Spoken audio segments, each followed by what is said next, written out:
Hello, my friends, and welcome back to the podcast. My name is Mike Maher. I'm going to be a breathwork coach and host of this Breathcast. And today's guest is the wonderful Cat McElveen. Cat's got a really wonderful journey into breathwork. So she's a healer, breathwork instructor. She went to India on her journey. She uses a lot of ancient techniques, and she's incredibly knowledgeable about these ancient breathing practices and techniques. So we go really deep because a lot of this stuff is very new to me. You know, I've gone down the science route and I've done the Wim Hof route and, oxygen vantage, but still not gone that deep into the ancient stuff, really keen to learn more. And Kat's one of these people that's just like, she's got all this information. So you're going to get a lot of value from today's Breathcast. Now, one of the reasons Cat is on here, a very important reason, is Cat is one of my colleagues on my new Breath Source app, the Breath Source. The link is down below. It is free to get started. If you've not even downloaded it yet, where have you been? You're into breathwork. Oh my God, the app is down below. You can get started. It is full. It is full of different breathwork instructors practicing different modalities of breathwork. So you may come there because of me, and then you might find Cat, or you might find Jesse Kuma, or you might find Michael Biker, or Dan Vadney. Each of these breathwork instructors has their own unique take on breathwork. And I think that's what a lot of breathwork is what instructors and teachers do you resonate with. And I resonated with Wim back in the day. I resonated with Patrick and a whole host of other beautiful practitioners that I've had on my podcast that you may have seen in the past. And so you get into that app and it goes deep. So you've got different classes, you've got live classes, you've got retreats, you've got teacher training. There's a shop where you can get discounts on the products that we've tested. And this is very much our app. So we've built this app along with Josh and Travis, who were the real initiators of it. And all these podcasts are here so you can get to meet Josh and Travis. Everything's down in the list. And it is a wonderful, wonderful place to be. So please click on the link below. Have a look and let us know. If you hear the word breath space at any point, we were changing names at different points. So you might have heard breath space, it's the Breath Source, and the link is down below for you as well. Okay, Cat McElveen, welcome to the podcast. Let's take it away. Cheers. Okay, I have hit record. Cat McElveen, welcome to Take a Deep Breath podcast. How are you doing today? Oh, I'm great. I'm super excited to be on with you. Thanks for having me. Yeah, no, really looking forward to speaking to a fellow Breath Source colleague. I'll just leave that hanging. We'll get into that a little bit later. But no, it's really cool. I'm just really interested to know a bit more about you anyway, because I've seen you on a couple of our Breath Source meetings, and so I wanted to know a bit more about what you do. So this is the perfect opportunity to bond and have a bit of a conversation. So let's just get stuck in if that works for you. Yeah, let's go. Cool. So can you just share with us, like, what modalities do you teach in terms of breath work and mindfulness? Where are you on that kind of spectrum of things? Yeah, it's such a spectrum. Even the word breath work, I think people think of as like this monolith, but it's so varied, right? Yeah. And so when I speak to what I teach and what modalities I teach, I sort of put it under the umbrella of Kriya and classical tantra. And so when I say tantra, I think a lot of people's minds go to like sexy, exotic, like, sacred relating type things. And that's definitely got roots in classical tantra. But what I teach is based a lot more in the rituals and the devotional practices and the honestly breath-based practices that are tantra. And so out of that comes Kriya, which is this both concept and technique that works with the energy. And as you know, breath and energy are almost interchangeable. They're very, very deeply intertwined through what we look at as this life force energy, or prana, as we say in the yogic tradition. So I teach these dynamic energy practices, I call them, which are Kriyas. I could speak to the concept of Kriya as well. It gets really heady, but it's a really beautiful philosophy. But basically, when we look at Kriya, we're practicing these different techniques or breathwork practices, but it's a combination of breathwork, movement, and sometimes mantra that works with specific energy signatures. So as you know, energy doesn't show up in one way in our lives. We experience all these different expressions of life force energy, intensity, clarity, anger, right? And these calm, soft energies, like goddessy type energies, softness, gentleness, meditative type energies. And so when we work with Kriya, there's like, I think I may know, I don't think I teach this many, I may know like 300 different Kriyas, which are just breathwork techniques, right? And they range from super simple breath patterns to more complicated, more moving parts, right?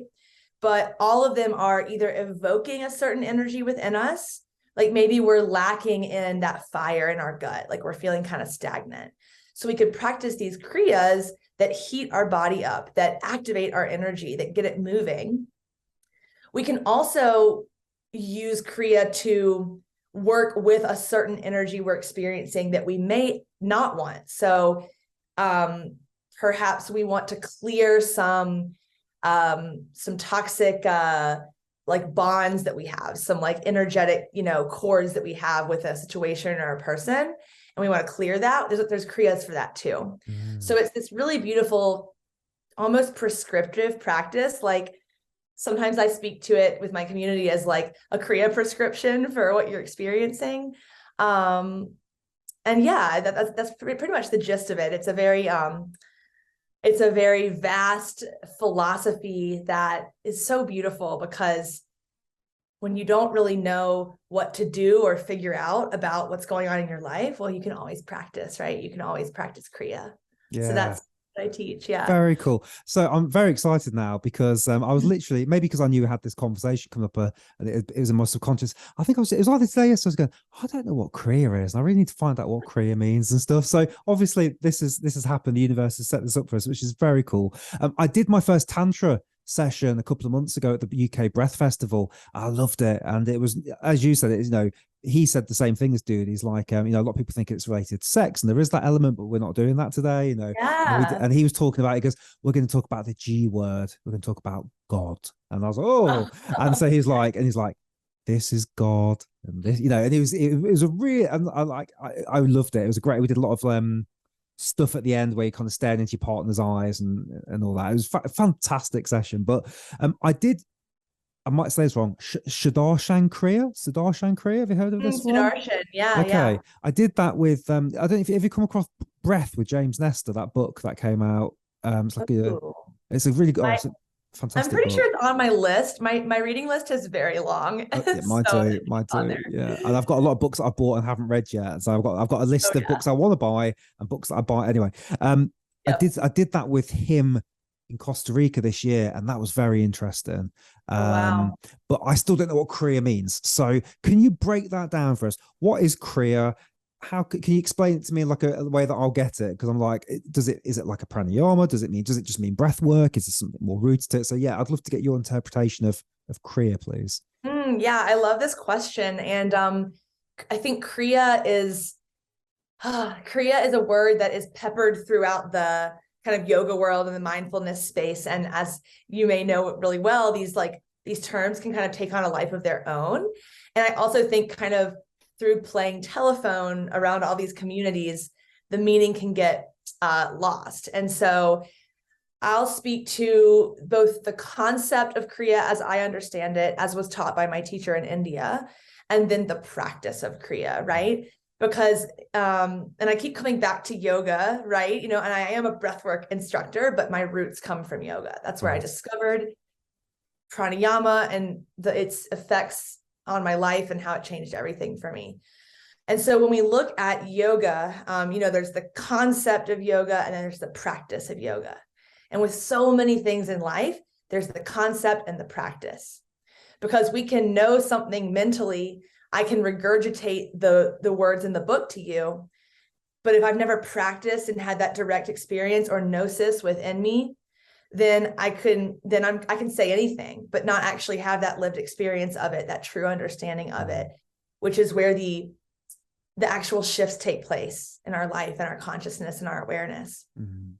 Hey guys, real quick, if you're enjoying this conversation so far, maybe you want to click on the link below and come and join us on the Breath Source. The link is down below. You can get started on Apple and Android. All the links are down there. Click one link, get started. You might notice that at some points in these conversations, I refer to it as the Breath Space. Ignore that. We were playing with different names last year. I'm so glad we landed on the Breath Source. So the Breath Source link is down below. I will see you on it. Back on with the conversation. Cheers. And so I'll speak to the concept of Kriya, and then we can understand it all up in our big brains. And then I'll speak to the practice, right? Okay, perfect. So the concept of Kriya really comes from this dichotomy between Kriya and karma.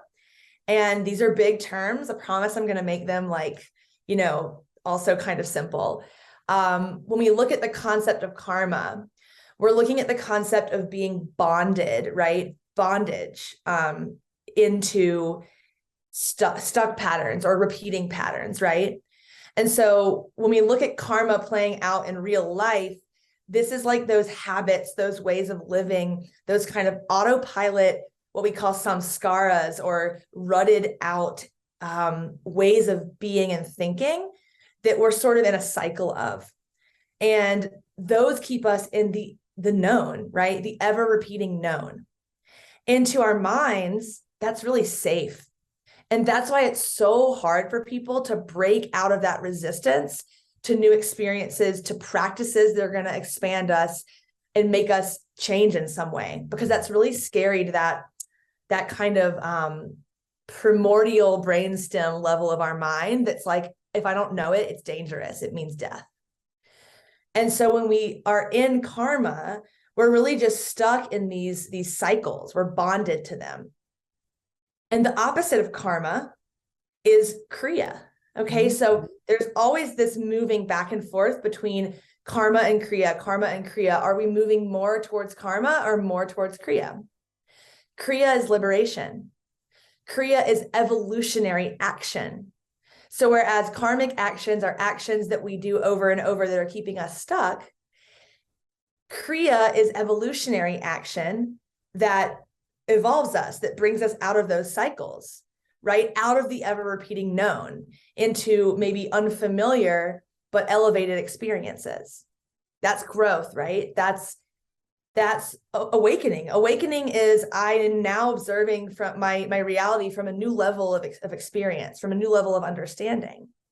Mm-hmm. And so this brings me now into the practice piece, right? Because what are evolutionary actions? Mm-hmm. What does an evolutionary action look like? Well, it looks like, of course, making new elevated choices, but sometimes we're not really sure at the level of the mind what that is. What am I supposed to do differently to change my life? I don't know, right? And so in that place, we can actually take actions that are these techniques called Kriyas. We can do our practices. We can practice.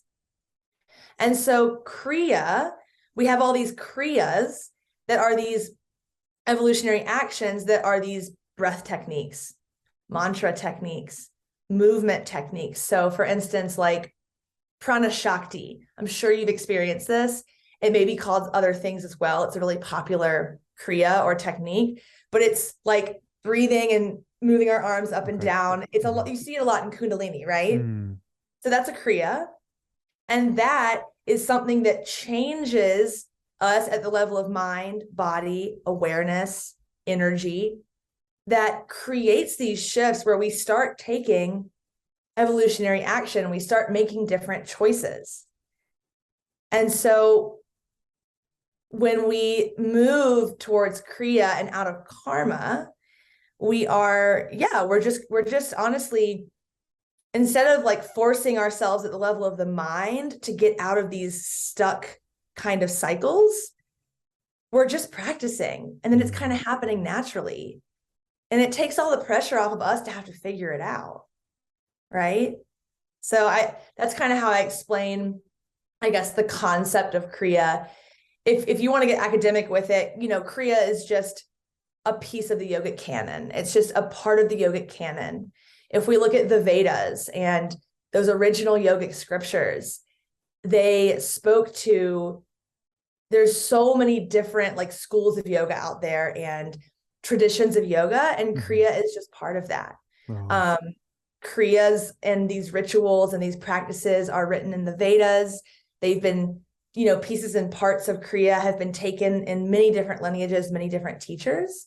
And so many people have encountered Kriya without knowing it. Right. Yeah, pretty much. Yeah. And what's the difference between the definition of, say, Kriya versus Pranayama? So that's an amazing question. And it's kind of like, I actually explain this as it's kind of like the mezcal tequila thing.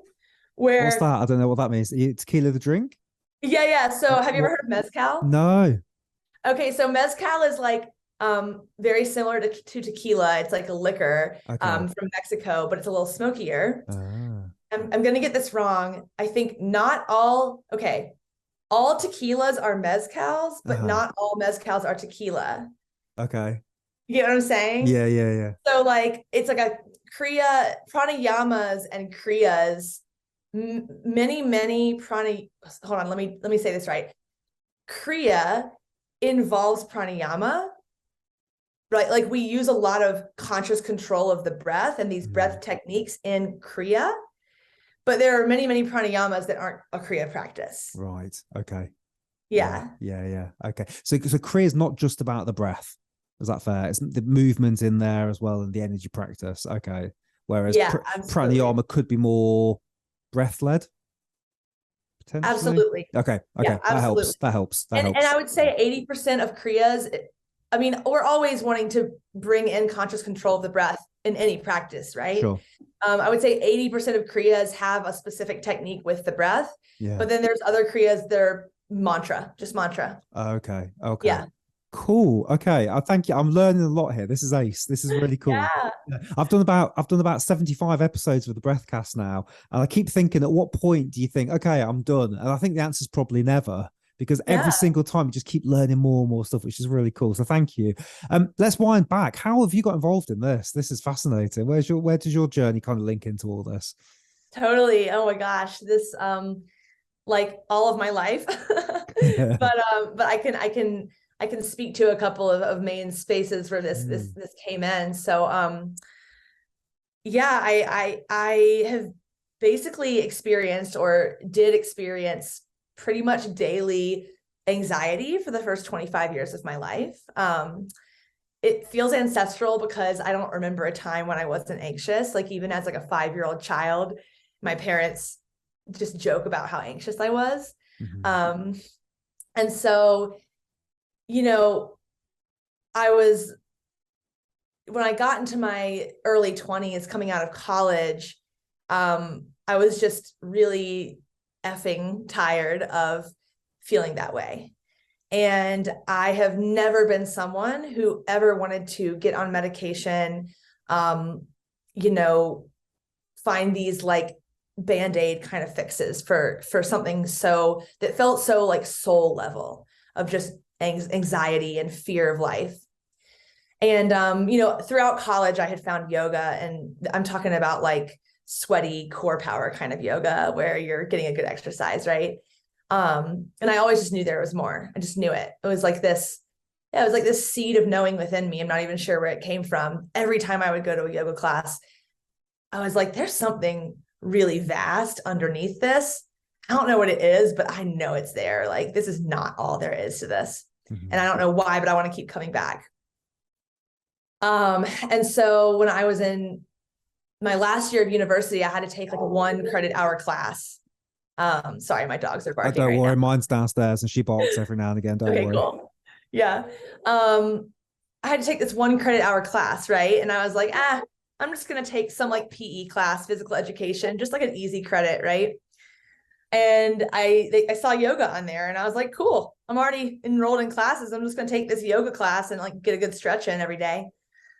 And I get to this class and she starts teaching us like the Bhagavad Gita and like the Upanishads and all of these philosophy, like this deep yogic philosophy.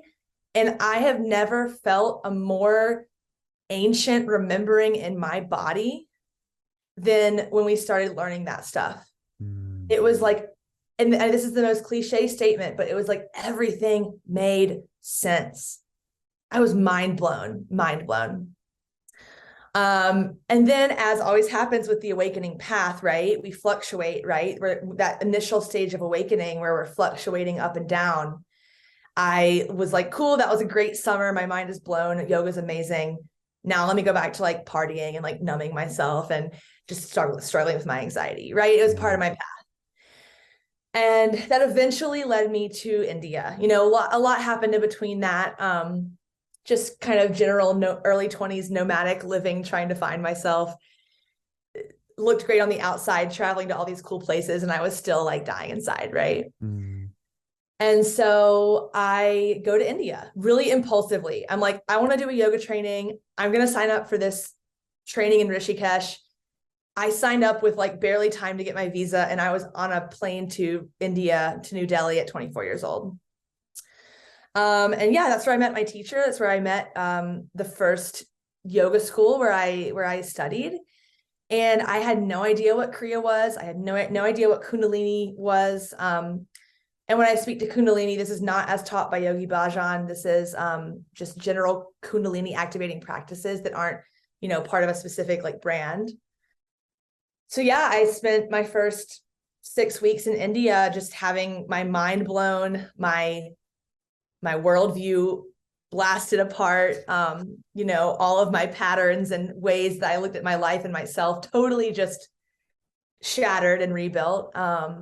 Learning this practice, these Kriya practices and this lineage of classical tantra. I never would have expected, I never would have pursued that path if I had known that was what I was signing up for. And it's like, it's my life's study, like my life's work, my life's study. So that's how I found it. And it really just opened the door. I feel like I could study this stuff for the rest of my life and only scratch the surface. So that's kind of where I got to doing it for a vocation, right? Very cool. Wow. And so wow. So at 24, you're in India, and then at what point do you come back and make this like a kind of a business, or you know, make it your career? Does that happen quite quickly after, or is there like a period of time where you're looking what you're going to do next? Yeah, absolutely. That's a great question. I definitely got back from India at, you know, turned 25 and still had some growing to do. Still had some coming into my deserving of the life I wanted to live to do, right? And so I definitely tried to do the normal life thing. I was like, all right, back from India, that was fun. I'm going to keep doing this as a personal practice, but it's time to go get a job. It's time to go get a car loan. It's time to go, you know, do the thing. And so I started working in corporate software, which I did for years and actually really enjoyed. It was, you know, it was interesting and I was successful at it. And I would still just like watch these YouTube people and these Instagram people who were like living their life with the freedom of their own time and teaching people their offerings, their medicine offerings, their teachings and you know, running retreats around the world and all that stuff. And I just like, I couldn't look away. I was like so fascinated by this and by this idea. And I went back to India again about a year and a half into my corporate life. I basically said, hey, boss, I'm taking 7 weeks unpaid off to go to India. If you still want me to work for you when I get back, I'm here. And they did. They actually gave me a promotion right before I left. Nice. I think to try and keep me because they could feel me slipping away.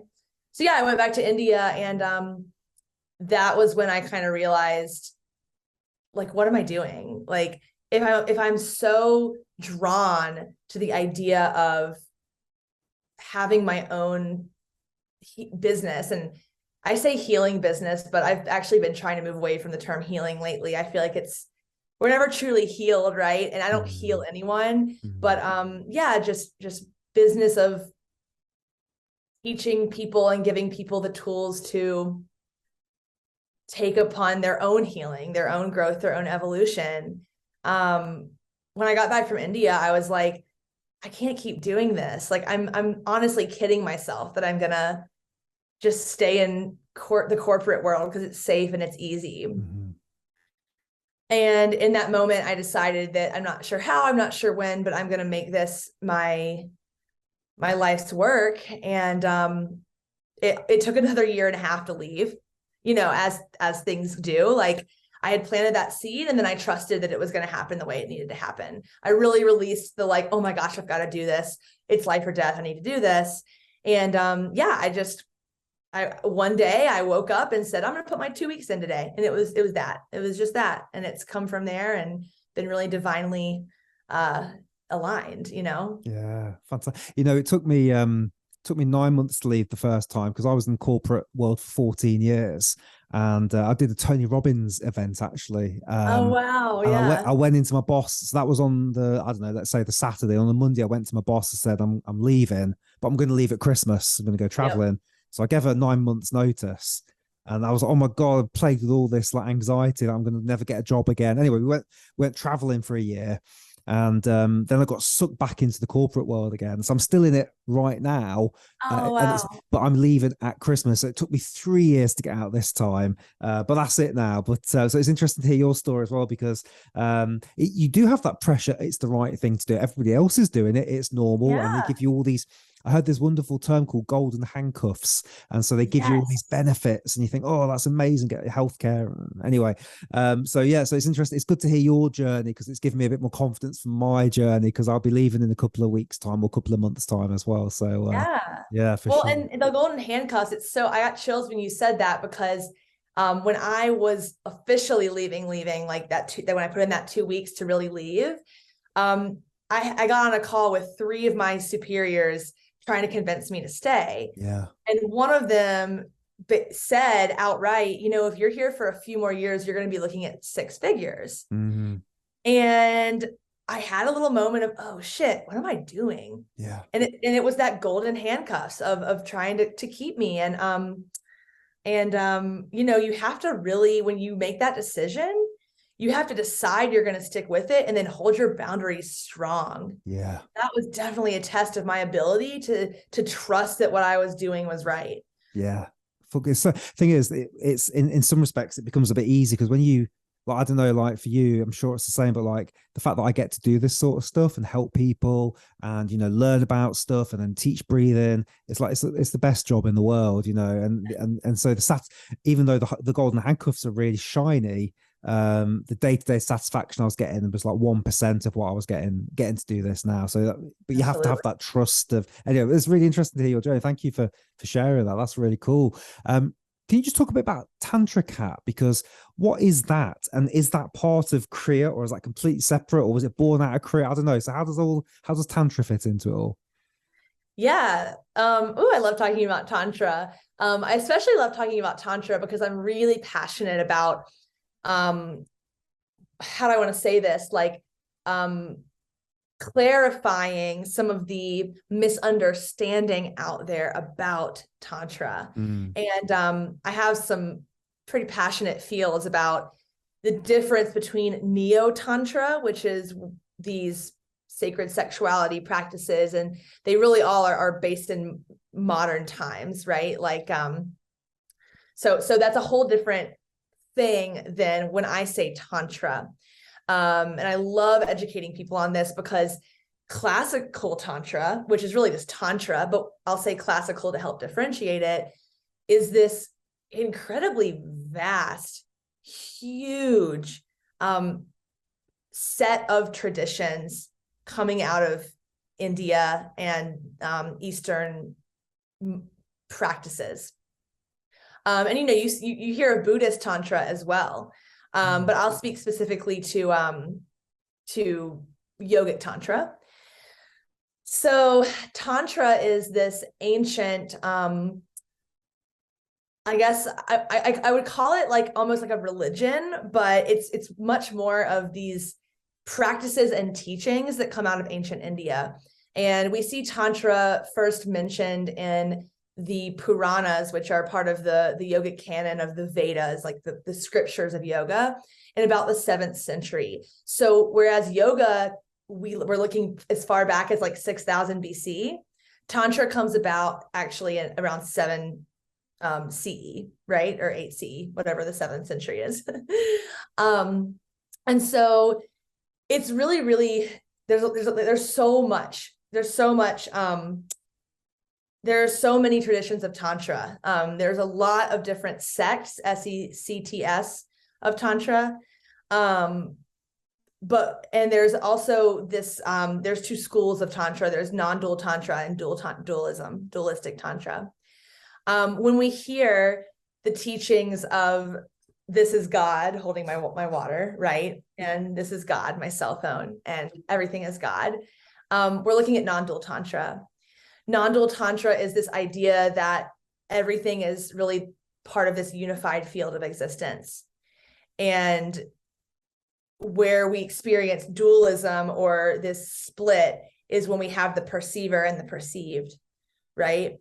And so it's this pretty heady philosophy of really all the practices in Tantra are attempting to go beyond this relativism into beyond the mind, right? Beyond the kind of filter that we experience our reality through, into oneness with all that is, right? But the beloved, you can call it God, you can call it beloved, you can call it all that is, you can call it the unified field, right? Universal energy, but it's really taking ourselves beyond this limited, condensed self into oneness and wholeness. And it's awareness practices. It's all practices to expand your awareness. And so that's kind of like the big inflated like philosophy level of Tantra, right? And there's so much more. We could do a whole series of podcasts on Tantra. Yeah. There's Kashmir Shaivism. There's like the Sri Vidya. Like there's so many different traditions of it. Tantra is very practice based. So Tantra is concerned with rituals and sadhanas, or these committed specific practices that you do for a certain amount of time that gently open your awareness, that gently unwind the stories and the small self stuff, right? To bring you into that state of expanded oneness. And so Tantra is a lot of devotional practices, pujas, like waking up every morning and doing a certain set of rituals. And so to speak to where Kriya comes in, within Tantra, you have these practices that employ the breath, right? You have these specific meditations that you can do. And a lot of mantra within Tantra, mantra and Tantra, right? A lot of working with vibration, with sound vibration to evoke these effects of sadhana. And so where Kriya comes in is that you will see certain Kriyas used in certain practices within Tantra as part of those rituals, as part of those daily practices. And the last thing I'll say about it is I know that I'm using all these fancy terms like sadhana and all that stuff, but it's really quite simple. I mean, Tantra could be as simple as waking up in the morning, lighting a candle, and being with your breath. It doesn't have to be fancy. A lot of the practices are quite accessible once you find someone to teach them to you. And so it can seem like this exotic, sexy, kind of out of reach thing. But Tantra was originally taught to what we call householders in India. So Tantra wasn't for the monks who had all the time in the world in the caves to practice. Tantra was taught to the people that had day jobs or families, and they would have 2 hours in the evening to get their practice in. And so these super potent, super powerful practices were developed through Tantra to teach to people who only had a couple hours a day to practice. And so it's really beautiful. I think that's an amazing part of it, because it can sound so like cool and like far off, but it really is meant for the average person. Cool. And what was the purpose of giving it to them? I mean, first of all, when you say they've only got 2 hours, most of us haven't got 10 minutes, have we? Is the irony. So Yeah. it's like, wow, that's, but obviously compared to a monk, that's probably got, a lot longer. What's the, first of all, does the word have a meaning? Does it mean something, Tantra? Does it relate to something specific, or does it have a word rooted in like an old language? Yeah. So Tantra has a few different translations or meanings. Mm-hmm. And one is like expansion. Mm-hmm. So Tantra is like expansion and kind of like this idea of like limitless or like never-ending expansiveness, I guess. Tantra, other schools of thought or like teachings speak to Tantra meaning loom or weaving, right? Mm-hmm. So Tantra means loom.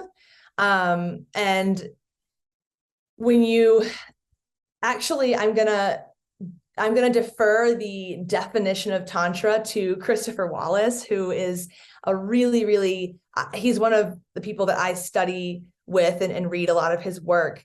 He's a scholar practitioner of classical Tantra. And I think he has a really beautiful description of it. So I can even find the article where he speaks to that and send it to you if you want to link it in the notes. Yes, please. Yeah, fantastic. Yeah, beautiful. Cool. Okay, so Tantra means loom or openness or expansiveness. Maybe I've and just again, just give me the Kriya definition or the Kriya. So the concept of Kriya is like evolutionary action or moving away from bondage. Yeah. And so karma, maybe, so for me, karma is like, oh, you did something in a past life that was bad, but there's different meanings to karma then from what I'm gathering, or there's different, or have we misunderstood it in the West and we've been using karma the wrong way the whole time? Because we say like, oh, you've got some bad karma, or, something like that. Yeah. It's definitely, karma has definitely been sort of, I would say, what's the word I want? Oversimplified, and now it's taken on this whole new cultural meaning in the West, right? Okay. Because we do have this saying like, oh, karma, like you do something and you immediately like have the ripple effect back to you. And that obviously has roots in the original definition, but it's not accurate. So karma, whether we're looking at past lives or not, and that's a whole different conversation, but we can look at karma just literally right here and now in our life. Karma is this acting out of the same because we're bound by the narrowed perception of what we know. So when we're acting in the ego mind, right? When we're acting in purely just the limited perception of what we know, we're in cycles repeating, right? And so to break karma or clear karma, we want to be working with our energy, our mind, our awareness in ways that expand us into new levels of perception, new levels of consciousness, where we are able to make the different choice.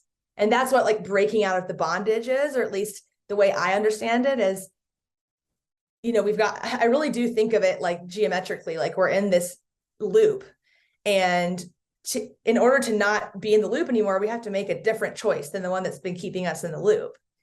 And in order to make that choice, we have to expand like the level or the place that we're acting from. And that comes from, for me, practice, because we can't, if we're working in the known, we're not going to think up a new way to do it or a new thing that we need to be doing, or we're not going to think up a new action.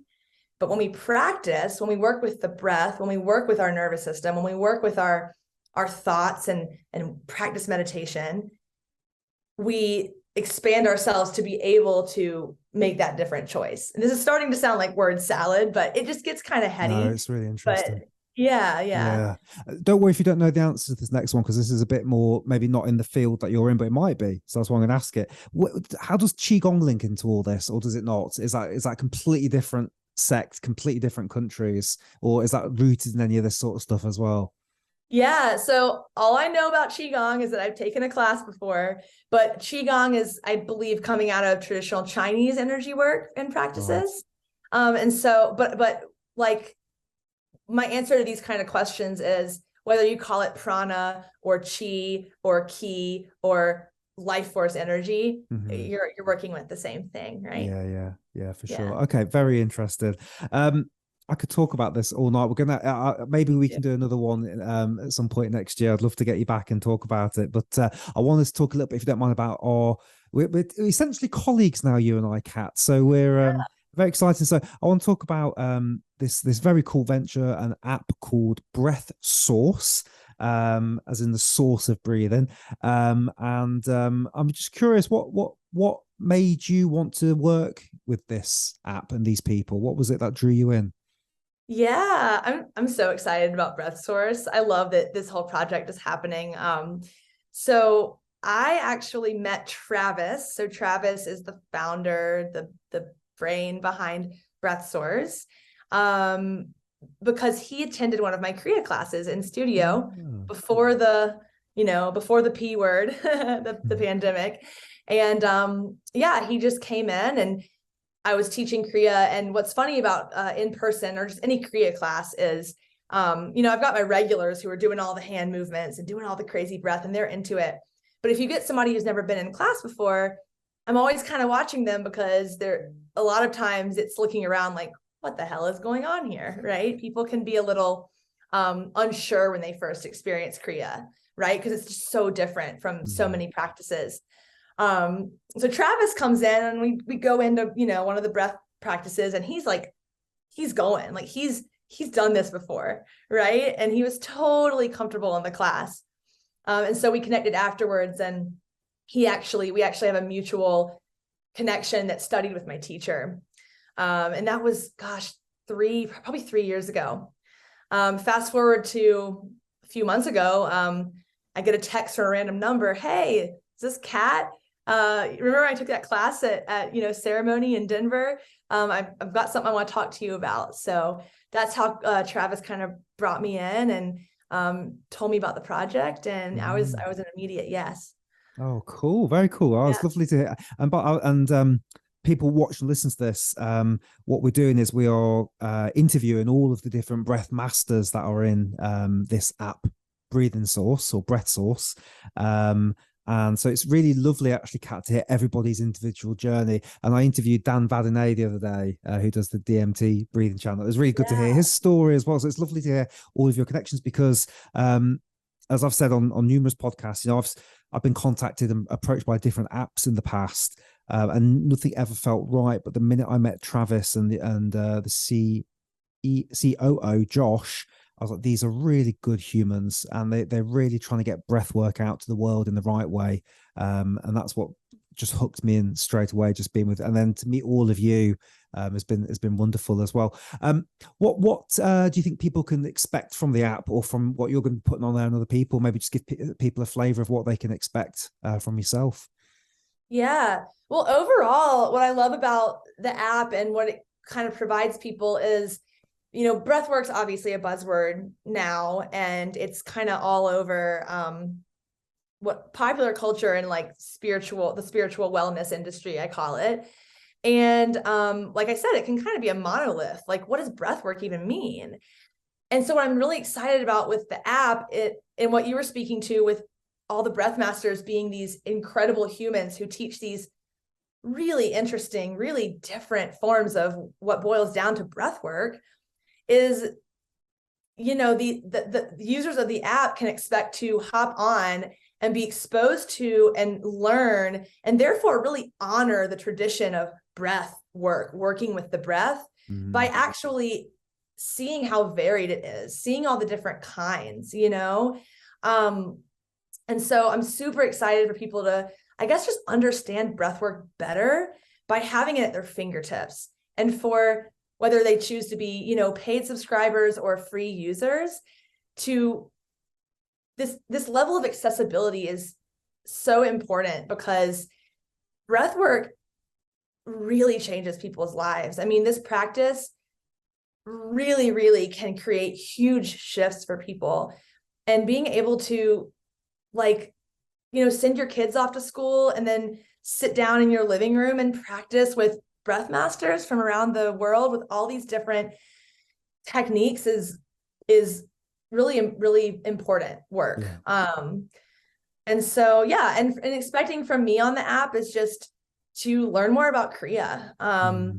There's so many different practices, and there are so many different applications, right? Kriya can help you with your anxiety. Kriya can help you with attachment, like, codependency stuff.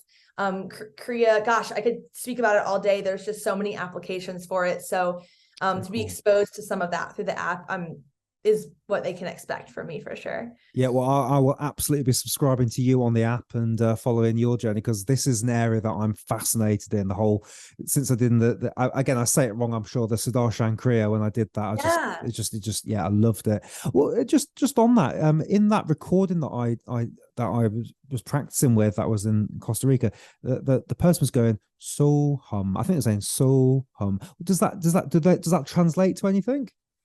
Yeah, so hum is really beautiful because it's almost like it's such a simple mantra, and it really allows you to be in meditation with something for your mind to kind of like latch onto. So hum means I am that. And it kind of speaks to what we were speaking of earlier, which is that non-duality of tantra, which is that the only like thing that is creating relativism in the world is the perceiver and the perceived. Really, we're all one. And so I am that. So I am, that statement is I am a singular being distilled out of this wholeness. But I am that, also the wholeness. Yeah. I think about that a lot. I was thinking the other day about, like, when people hurt other people, you're the person being hurt and the person hurting. We're all one, aren't we? And it's all an expression of us. Anyway, it was just a random thought as I was walking my dog through the forest, but just this thing around, we're all the same, and so we're the person that's being hurt. Anyway, that was just yeah, all connected. Cool. Okay, I've loved that. That's been fantastic. I've got a couple of like quick fire questions for you at the end. It's like a little segment I've got, a little bit cheesy, but bear with me. My light has also died. That's why I look really dark here. So anyway, don't matter. Technical issues. What is one book you'd recommend for people to go out there and read? Gosh, my bookshelf is pretty stacked. You can name a couple. Yeah. Let's see. So one book, I'm going to bring it back to like the book that kind of changed it all for me. And whether you're somebody who's been practicing yoga forever, or whether you're just starting out with this whole world of like mindfulness and meditation, and because for me, really, that's what breath work is rooted in. Like, yes, I teach breath work, but it all comes back to getting yourself into a state of meditation. The Wisdom of Yoga by Stephen Cope is what really changed it all for me in terms of understanding like the way our minds kind of play tricks on us and create this filtered reality, and really how that causes suffering for us. And then the way out, which is practicing mindfulness. That book is definitely more centered in yoga, but it's fascinating. I really recommend it. Okay, I've made a note of it. I will be checking that out after this, and I'll link it for people down below. This one's a bit cheesy, so bear with me. If you're stuck on a desert island, you're going to bring one breathing exercise or one Kriya or one tantra with you, what would that be? Oh gosh. Okay. I'm going to go back to basics. My tried and true. One second, I'm getting a call. My tried and true is 4-part breath. People call it box breath or like 16 count breath. I'm sure you know it. It's inhale, hold, exhale, hold. No matter where you are, what you're doing, what you need, that one's perfect. Oh, cool. Yeah, first time I've heard about box breathing as the desert one. I like that. Yeah, because it can be overlooked sometimes as being a bit too simplistic, but actually that's not the case at all, is it? It's a very powerful Yeah. breathing technique. And do you play with that at all? Do you like slow it down? Do you do 4 4 4 4? Do you go longer? How do you use that? Yeah. So the way I teach it and the way I was taught from my teacher is as long as you keep the four parts equal, Hmm. um, you can stretch that out to really long holds. Mm, And this is why this breath technique is actually so powerful, because it's a good way to play with your lung capacity. So I mm, start people off with, like, 4, 4, 4, and 4. So that would look like hold for 4, and then exhale for 4. So you're having to actually control the exhale to make it slower and not just kind of mm, releasing your mm. breath.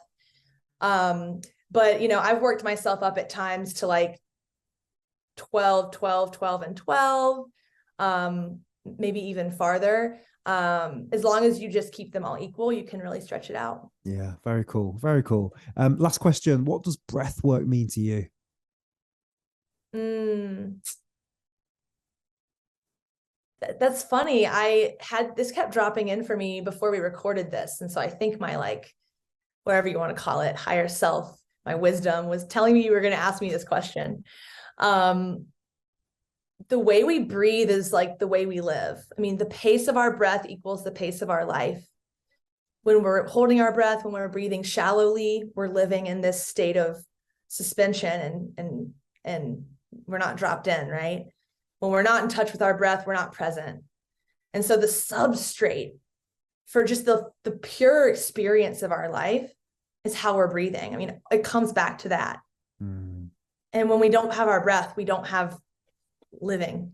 mhm. And so breath work to me, yeah, beyond all the techniques, beyond all the amazing teachers, beyond all the cool ways we can do it, is being conscious of your breath is really all you need to be living a conscious life. So I think that's what it means to me. Lovely. I love that. Yeah, that's fantastic. Thank you. Really, really beautiful way to end us off.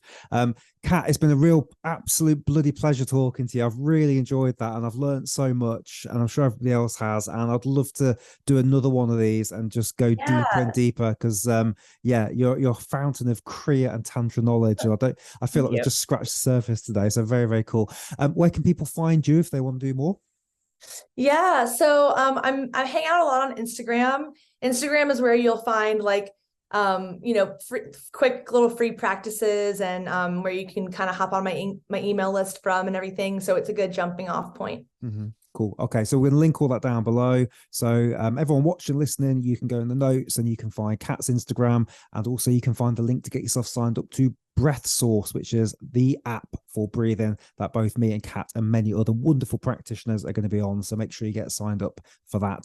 Kat, any final words before we close off?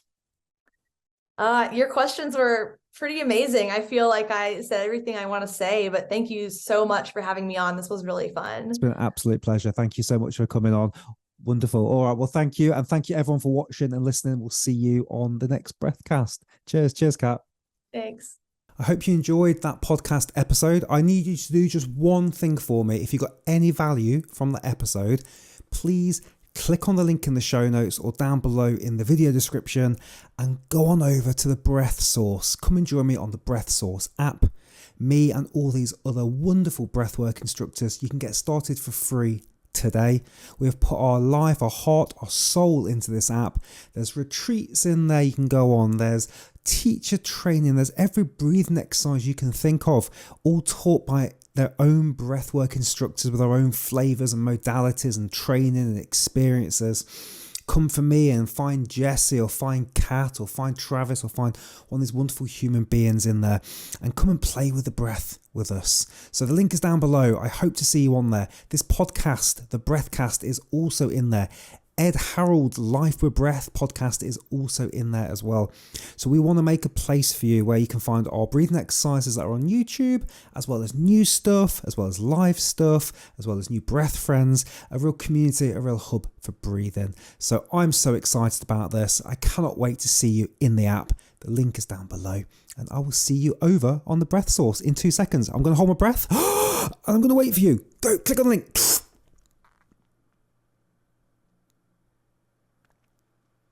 Have you clicked it yet? Hurry up. Please. See you on the breath source. Cheers.